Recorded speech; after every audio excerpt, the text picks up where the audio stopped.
I've lived in this city for 5 decades, and I've never seen London in such a state.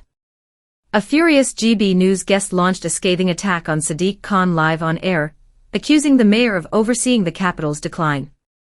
Watch the explosive clip, and before you do, don't forget to subscribe to the channel, give the video a like, and share your thoughts in the comments below.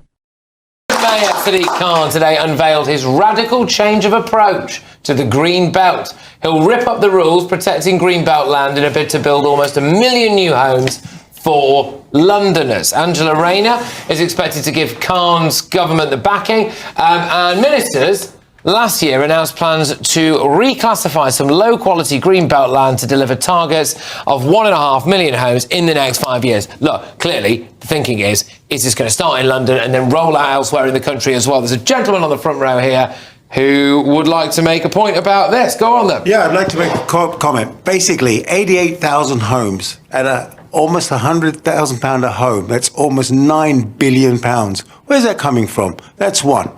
Two, infrastructure. Every time I say house building there's no infrastructure, no schooling, no medical centres, no nothing. Yeah. Who's funding all of this? Last of all, the worst thing is NHS.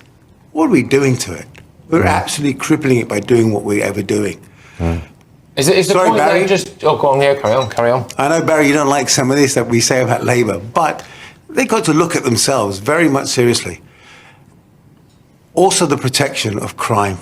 88,000 homes, 4 families, 4 people in a home, that's 360,000 people. How many of them are going to be criminals in London, which Sadiq Khan has destroyed? For the 50 years I've lived here, I have not seen London like this. All right. Last of all, it says here, call existing protections out of date. That's what he's saying. Is Sadiq Khan out of date now? Yeah. Right. Well, you make a series of good points, so thank you very much. I was going to go to you first, but he's got to have a quite extensive round reply, and then I will go to Jane on this. Sorry. Very quickly, you talk about the health service. If you look at the number of new appointments that we've got into the health service, as we promised, getting that 7 million waiting list that they left for us down, getting people back into work because they're no longer waiting for their operations, that's been phenomenal. And actually, when Labour left office in 2010, as you well know, the health service in the UK had the highest satisfaction rating it had ever had. The Tories destroyed it, I grant you, but actually we're rebuilding it. Now, on the 88,000, you're absolutely right. 88,000 is an extraordinary target to have to build. Anyone who lives in London knows that there's a homeless crisis in London. And over the last 10 years, there have been 30 and 40,000 is the maximum of homes that have been built per year. And yet they need 88,000 to actually meet the demand that is there. But why do we keep adding people to it? We're not got immigration for it? I absolutely agree that this should not be at the expense of the Green Belt and biodiversity. And there, you and I can make common cause. Because for me, the economy sits within the environment. Without the environment, you don't have an economy. All right, we're going to have to quiz ourselves on. Go on, Jane. I'd just quickly say that Labour also left NHS trusts saddled with PFI deals that left them in debt. They're still in debt. Yeah. But great point. But on green space, I had a fight in Wolverhampton. My Labour council put Greenbelt into housing plan. We need city centre living, but in London, we already have city centre living. I haven't lived in London for over 10 years now.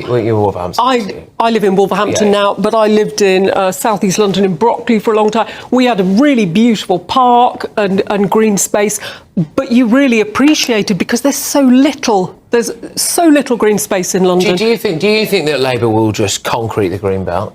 I think they will, and former constituents contacting me about Greenbelt that we previously saved after a campaign. And I just think this target, we heard Angela Rayner nearly resigned last week saying it's not meetable.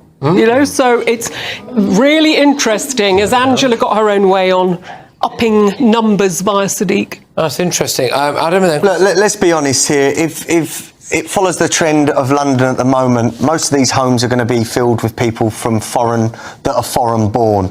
London is not London anymore. Look, going back to Sadiq Khan, he's the biggest hypocrite I've ever seen in politics. He is the co-chair of C40 Cities, which is, for me, an extremist group with climate change and such. And yet he wants to then bulldoze the green belt. Make your mind up, Sadiq. Is it, stopping flights? He want to stop us eating meat and dairy, yet they want to concrete over our green belt. He makes no sense, and I think people need to rein him in. Christo, your views? Oh, I just think he's the most repellent runt of a man. Share your thoughts in the comments below. And don't forget to give the video a thumbs up and subscribe to the channel for more updates.